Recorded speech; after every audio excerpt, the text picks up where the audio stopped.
How to find friend requests, notifications, settings on Facebook Lite. Hello guys, in today's video I'm gonna show you how to find friends, requests, notifications, settings on Facebook Lite. First thing, go to Facebook Lite and now just click these three lines here in the top corner, and after you click on it just go down until you find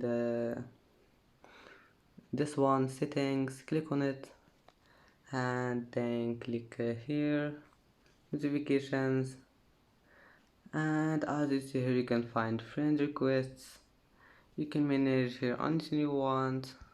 And that's it for today's video. If you like this video, please don't forget to like and don't forget to subscribe, and thank you for watching this video until the end, and now see you in the next video.